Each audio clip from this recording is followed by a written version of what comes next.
Frères et sœurs, que la paix et la grâce de notre Seigneur et Sauveur Jésus-Christ soient avec vous. Ici AWH Redemption Ministries pour notre méditation du dimanche 26 mai 2024. Toujours dans la mission de vous accompagner dimanche après dimanche, semaine après semaine, mois après mois sur le chemin du royaume de Dieu.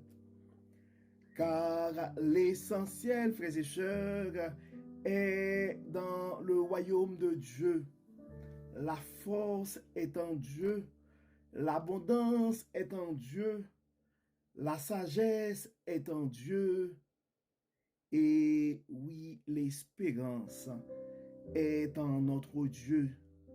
C'est pourquoi nous nous répétons à chaque instant, cherchons d'abord le royaume de Dieu et sa justice, et toutes les autres choses nous seront données en plus.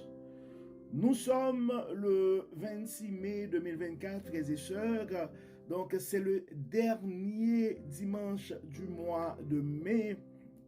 Donc, nous allons mettre un terme à notre série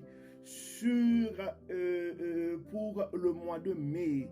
Ça va être la quatrième partie de cette série qui c'est Vivons l'abondance de la bonté de Dieu. Donc, la première méditation que nous avons eue le premier dimanche du mois de mai, et donc on voulait faire de cette méditation une introduction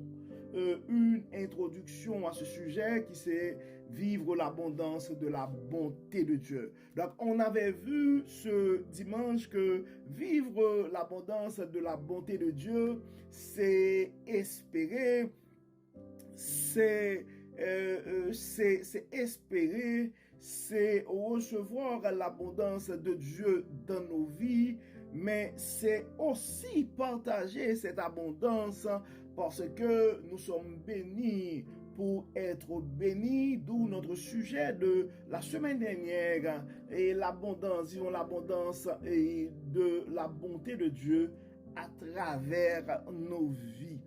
Donc, aujourd'hui, nous allons regarder ensemble, donc ça devrait être un résumé ou une conclusion de cette série.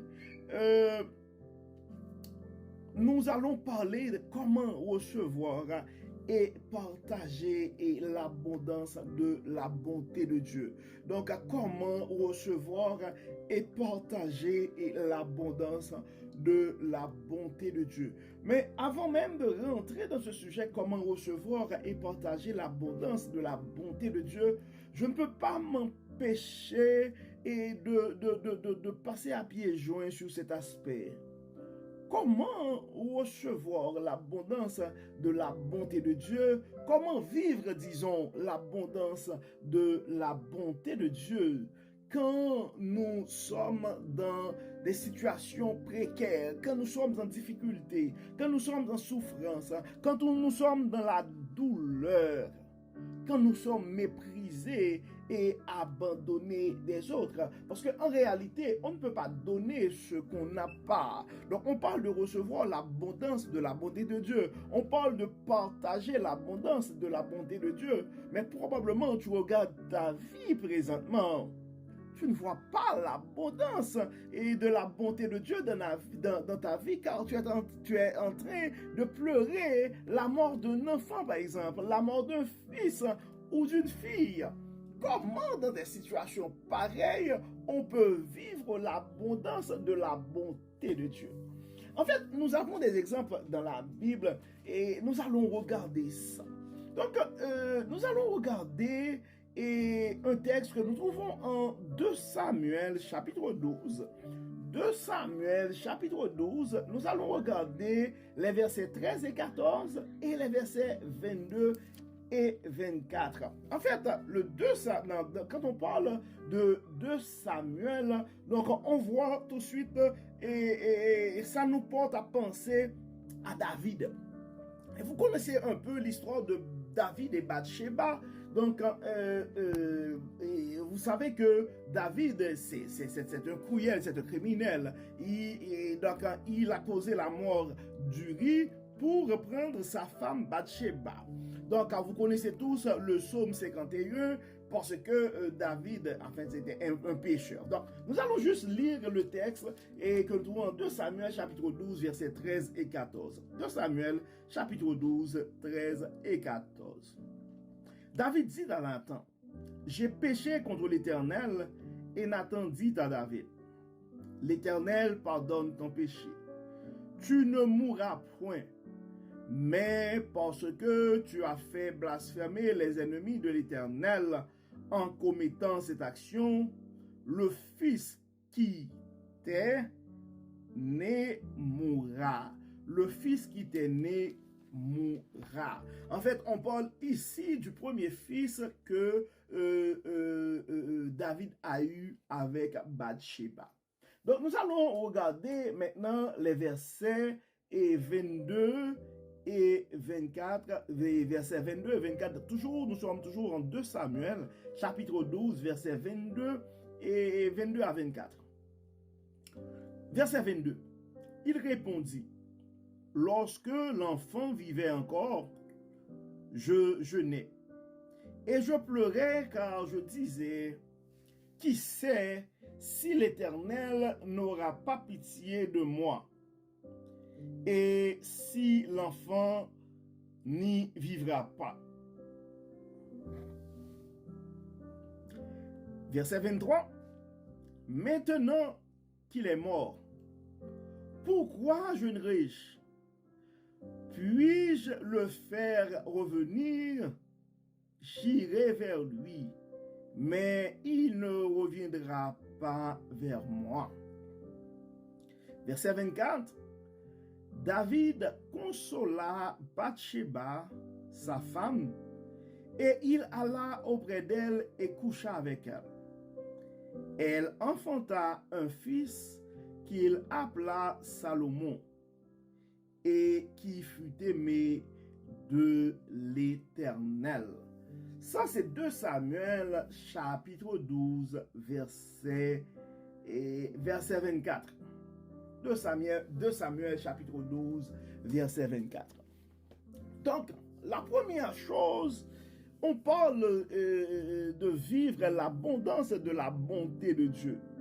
Puis, probablement, nous le répétons souvent, le chemin du royaume, ce n'est pas un chemin sans détour.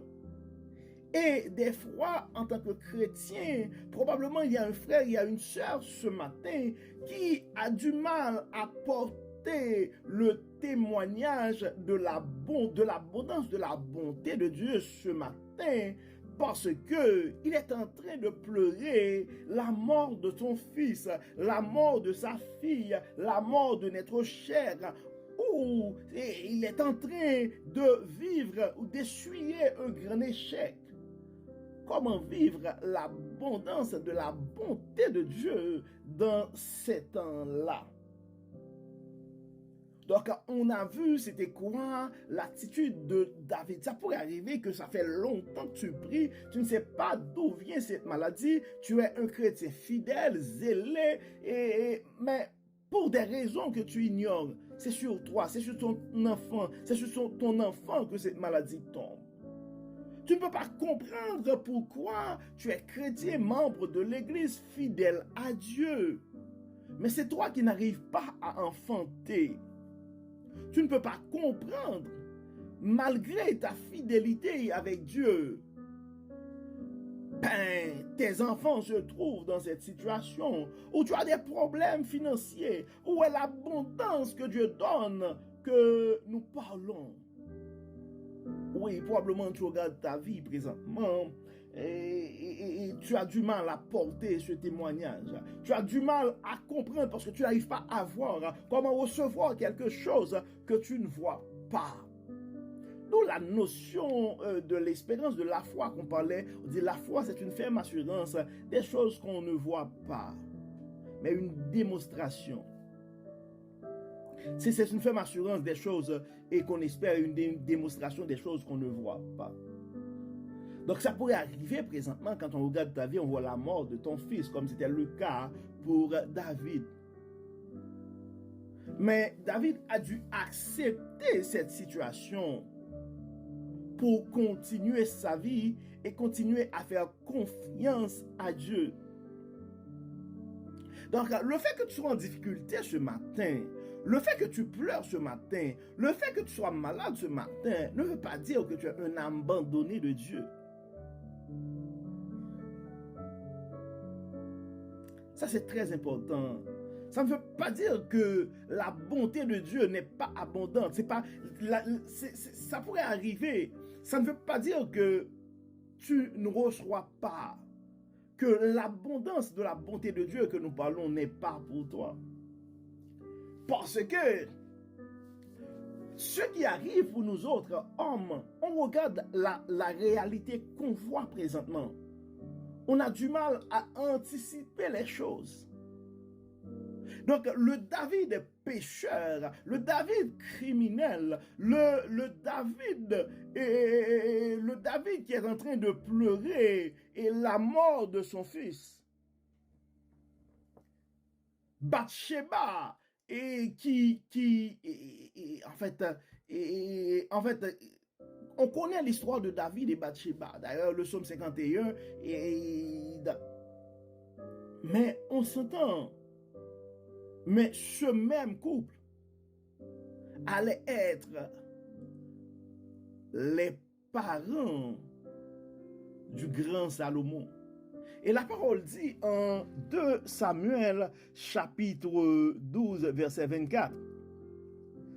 David consola Bathsheba sa femme et il alla auprès d'elle et coucha avec elle. Elle enfanta un fils qu'il appela Salomon et qui fut aimé de l'Éternel.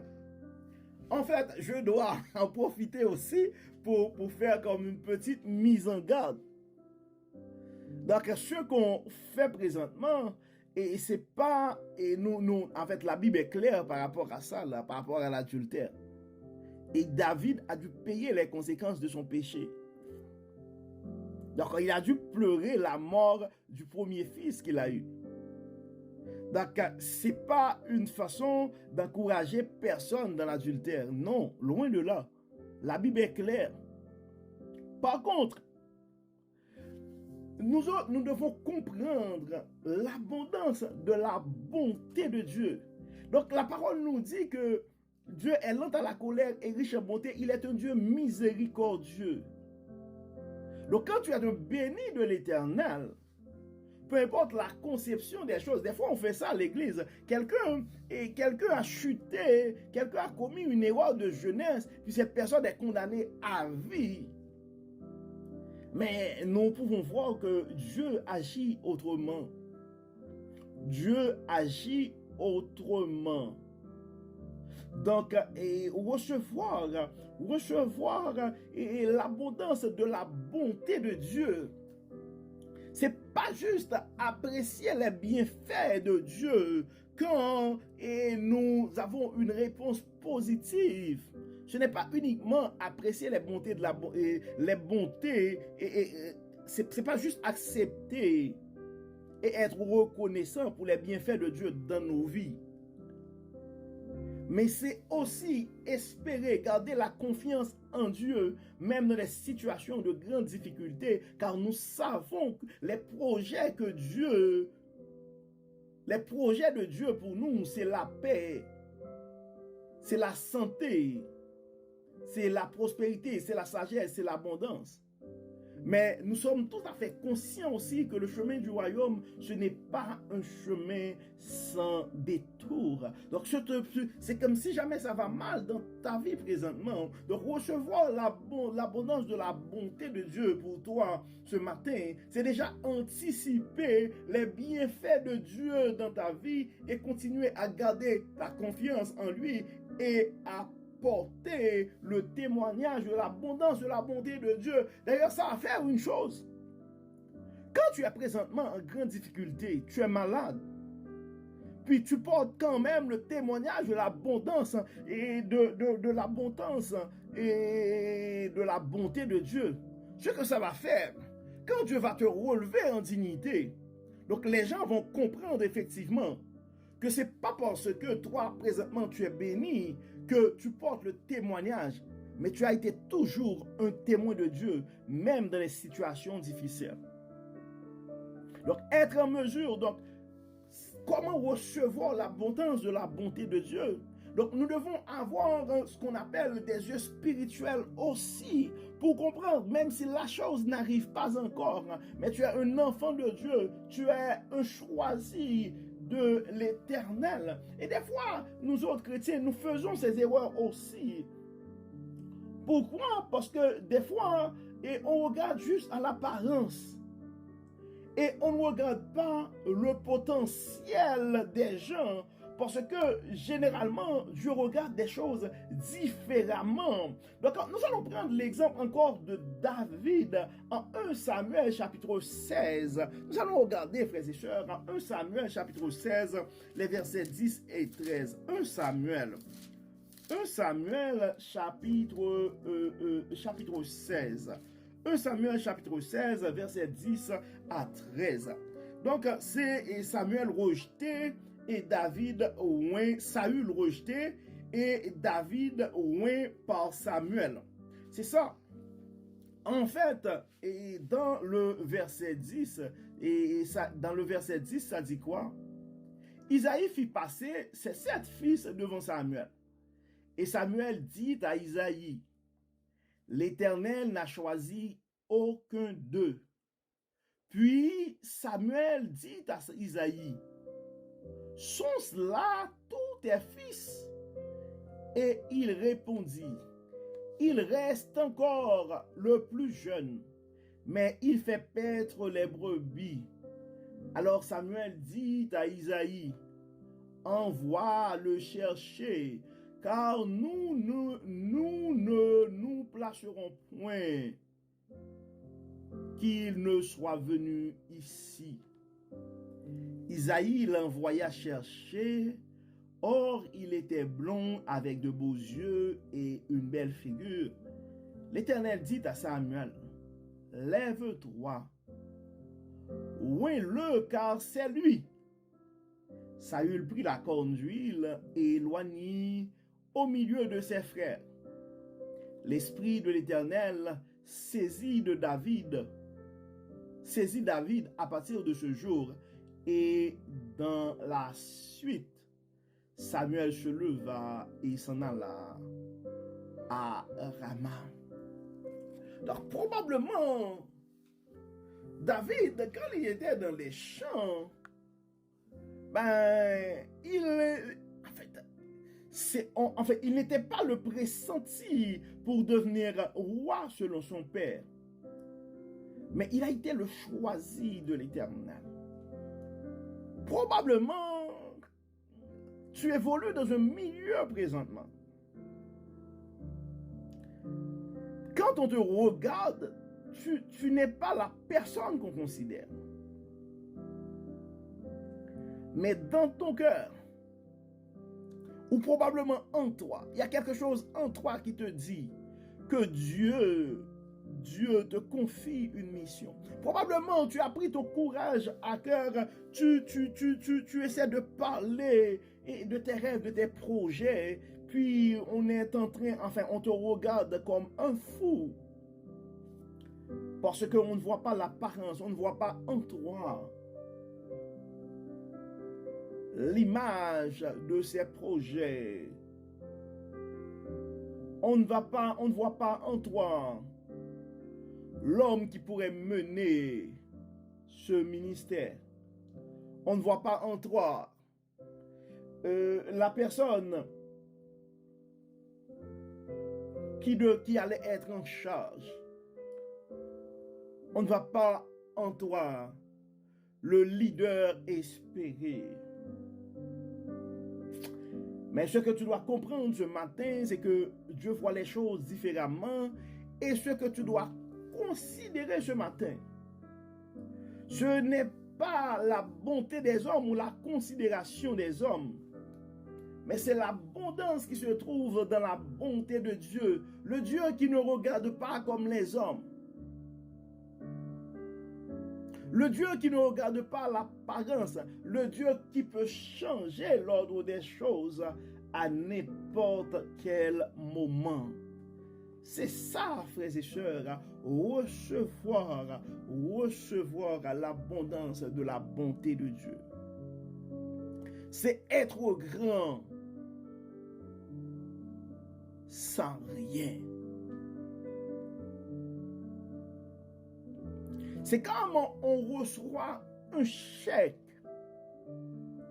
C'est comme on reçoit un chèque pendant une journée fériée.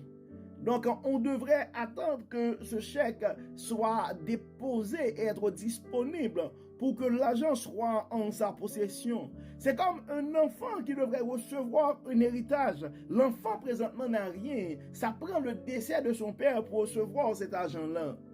Mais cet enfant, ça n'empêche pas que cet enfant est respecté et que soit respecté, car on sait à un certain moment, cet enfant sera un riche. On sait qu'à n'importe quel moment, cet enfant va recevoir une grande fortune. Donc on ne regarde pas la valeur de cet enfant présentement, mais on regarde sa valeur future.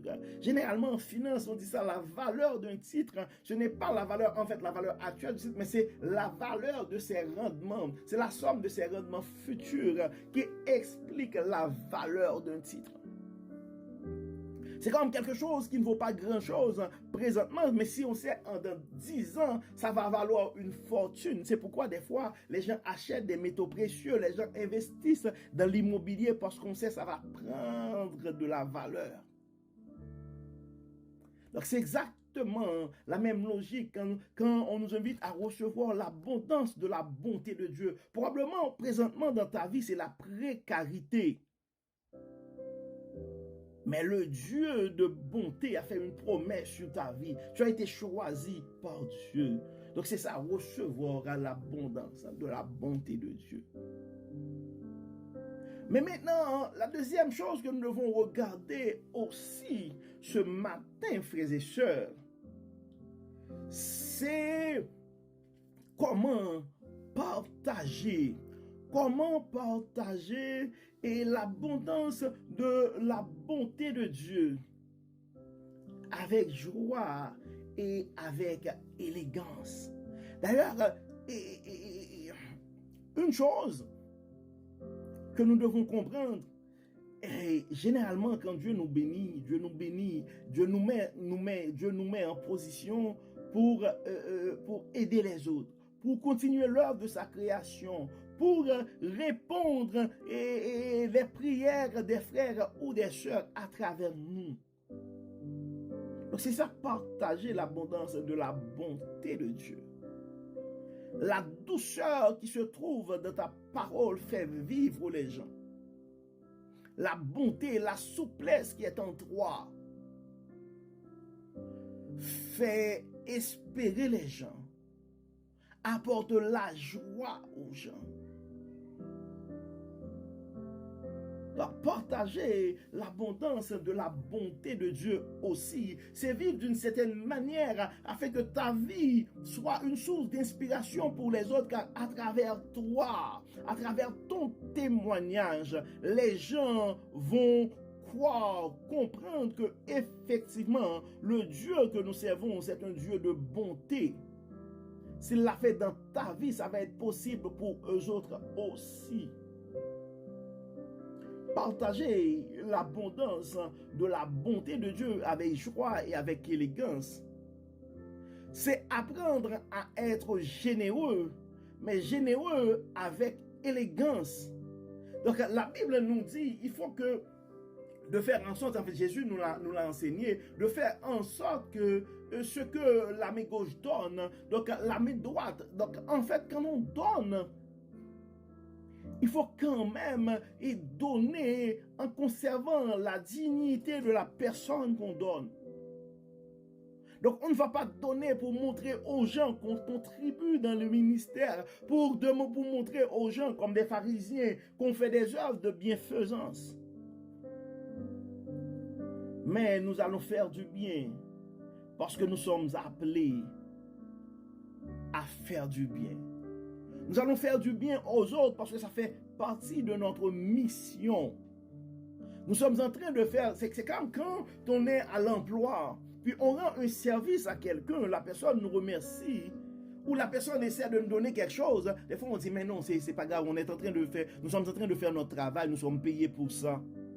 Donc c'est la même chose. Quand tu fais du bien aux autres, en fait, si tu comprends la logique que Dieu est ta source, donc ce qui est entre tes mains présentement, ce que tu donnes à l'autre ce matin et présentement, ce n'est pas de toi. Tu ne fais, Dieu passe par toi pour donner la chose à quelqu'un. C'est comme et je vais prendre le même exemple de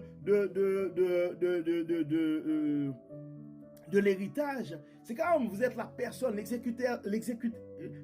fait, c'est comme vous êtes l'exécuteur testamentaire, la personne qui devrait gérer la succession de quelqu'un. Donc, en fait, quand la personne décède, vous êtes la personne qui a en sa possession, qui gère la succession, le patrimoine de la personne décédée. Mais à un certain moment, ce sont les héritiers qui vont recevoir. Donc, c'est la même chose. Donc, nous autres, nous sommes gérants. Donc, quand Dieu nous met en nous, en fait, quand Dieu nous bénit, soit à travers des connaissances, soit à travers l'inspiration, soit à travers des biens matériels. Donc, nous sommes des gérants de ces ressources-là. Donc, nos connaissances, l'inspiration sont là pour inspirer les autres, pour former les autres, pour éduquer les autres. Les ressources que nous avons à notre disposition, c'est pour nourrir les autres, c'est pour protéger les autres, c'est pour faire avancer, c'est pour faire aller plus loin, c'est pour faire aller plus loin le message de l'abondance, de la bonté de Dieu. Donc, c'est ça, frères et sœurs, recevoir et partager l'abondance de la bonté de Dieu avec joie et avec élégance. Donc, quand Dieu nous met en position pour donner, pour aider, nous devons faire ça avec joie parce que nous faisons la gloire de Dieu. Nous accomplissons la mission que Dieu nous a confiée. Donc c'est ça, frères et sœurs, recevoir et partager l'abondance de la bonté de Dieu. C'est ça, en fait, vivre l'abondance de la bonté de Dieu. Donc vivre l'abondance de la bonté de Dieu, c'est être conscient. C'est garder le témoignage de l'abondance de Dieu, même quand ça ne va pas dans nos vies. Donc même si dans le réel, ça ne marche pas, nous savons que dans le ciel, nos bénédictions sont là. Donc, c'est juste une question de temps. Car Dieu, en son temps, Dieu va nous bénir en son temps. Si tu es malade présentement ce matin, mon frère, si tu es malade ce matin, ma soeur, si tu es en difficulté ce matin, mon frère, tu es en difficulté ce matin, ma soeur, ce scandale dans ta vie, probablement, ça crée des chagrins. Mais tu dois comprendre, c'est quelque chose qui va te construire pour ton témoignage de demain. Donc ça enlève en rien l'abondance de la bonté de Dieu dans ta vie. Et recevoir l'abondance de la bonté de Dieu dans ta vie aussi, c'est être conscient que tu es un béni de Dieu. C'est être conscient que les choses que tu as en ta possession présentement, mais leur source, c'est Dieu. Donc nous devons être reconnaissants de tout ce que Dieu nous donne. Et nous devons comprendre aussi, frères et sœurs, Salomon a dû demander la sagesse à Dieu, mais Dieu a accordé la richesse aussi. Donc probablement dans une autre formation, même avec le Centre chrétien de développement et personnel du Québec, qui est l'un de nos partenaires, probablement je vais prendre le temps de faire une formation sur les pensées limitantes, les croyances limitantes, parce que les croyances limitantes des fois portent, portent certains chrétiens et a eu du mal à recevoir l'abondance de la bonté de Dieu dans leur vie. Mais nous devons nous rappeler que Jésus, dès sa naissance, a dû recevoir l'or, l'encens et la myrrhe. C'est vrai, il fut né dans l'étable, mais il a dû quand même recevoir l'or, l'encens et la myrrhe lors de sa naissance. Puis il a dû accepter aussi que la prostituée, donc des parfums de grand prix pour les pieds de Jésus. En fait, quand même, c'est quelque chose. Donc, dans une autre formation, et probablement on aura la chance de parler, mais ça rentre aussi dans comment recevoir l'abondance, la bonté de Dieu. Parce que des fois, il ne faut pas confondre l'humilité et la fausse modestie. Donc, je ne vais pas rentrer dans ces détails, mais c'est quand même important de comprendre que nous devons être conscients que nous sommes des enfants de Dieu et à un certain moment, à sa manière, Dieu peut décider de nous bénir à sa manière, et selon sa richesse. Cependant, nous devons toujours garder à l'esprit que les moyens que Dieu met à notre disposition, donc c'est pour continuer l'œuvre, c'est pour accomplir nos missions dans la vie. Donc c'est pourquoi nous devons recevoir avec joie ce que Dieu nous donne, mais nous devons partager aussi et avec joie ce que Dieu nous donne. Donc, c'est ça, en fait, frères et sœurs, vivre l'abondance et de la bonté et de Dieu dans nos vies. Donc, ce qui met un terme à notre série pour ce mois et de mai, bonne fin de mois à chacun de vous. Donc vous vous rappelez que la dernière fois c'était l'abondance et nous devons être conscients, reconnaître l'abondance de la bonté de Dieu et pendant le mois de mai, pendant le mois d'avril, c'était ça, et reconnaître l'abondance de la bonté de Dieu. Et pendant le mois de mai, nous avons été appelés à vivre l'abondance de la bonté et de Dieu. Donc, et cette série sur l'abondance de la bonté de Dieu, nous allons commencer le mois de juin, et avec le dimanche prochain, nous allons annoncer notre nouvelle série qui sera toujours par rapport à l'abondance de la bonté de Dieu. Donc, nous allons reconnaître l'abondance de la bonté de Dieu. C'est très important. Nous devons être conscients de ça, et nous devons non seulement être conscient, c'est une chose, mais nous devons vivre aussi l'abondance de la bonté de Dieu. Donc nous allons prier comme d'habitude, frères et sœurs. Nous allons remercier Dieu pour son amour, et nous allons demander à Dieu de nous aider à tous les jours, à peu importe les circonstances de nos vies, de reconnaître que sa bonté est abondante, et de nous donner aussi la possibilité de pouvoir vivre l'abondance de sa bonté en l'acceptant dans nos vies et en partageant aussi les bénédictions de Dieu à travers nos vies aux autres. Donc prions Dieu, frères et sœurs.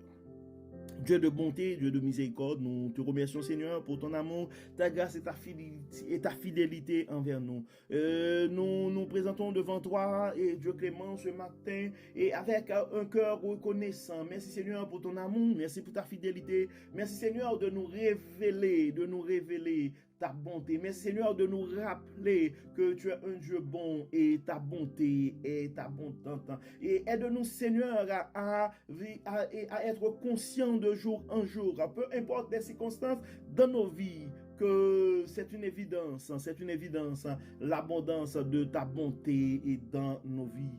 Et aide-nous, Seigneur, non seulement à reconnaître cette abondance, mais à vivre cette abondance aussi. Et que notre foi en toi, notre croyance en ta bonté, notre conviction, la façon que nous vivons ta bonté puisse porter les autres à comprendre, à réaliser que l'essentiel est sur le chemin du royaume. Enlève-nous, Seigneur, tout ce qui n'est pas de toi, tout ce qui pourrait nous empêcher à douter, à croire que ta bonté est abondante. Et à nos frères et sœurs qui sont en difficulté présentement, nous demandons, Seigneur, de pouvoir à leurs besoins. Ceux qui sont malades, nous demandons, Seigneur, d'apporter la guérison. À ceux qui sont en difficulté, nous demandons, Seigneur, de pouvoir à leurs besoins. Garde-nous, Seigneur, pardonne-nous, protège-nous, et que ta bonté soit flagrante dans nos vies. Au nom de Jésus, nous prions. Amen. Amen. Donc, frères et sœurs, nous arrivons au terme de notre méditation pour ce dimanche 26 mai 2024. Nous espérons que votre âme a été bénie. Et d'ici là, nous vous souhaitons un très bon dimanche sous le regard du Dieu Tout-Puissant. Que le Seigneur nous bénisse, que le Seigneur nous accorde sa grâce et nous aide à reconnaître et à vivre sa bonté. Au nom de Jésus. Amen. Amen. Encore une fois, bon dimanche, frères et sœurs, sous le regard du Dieu Tout-Puissant. Bye bye et à demain.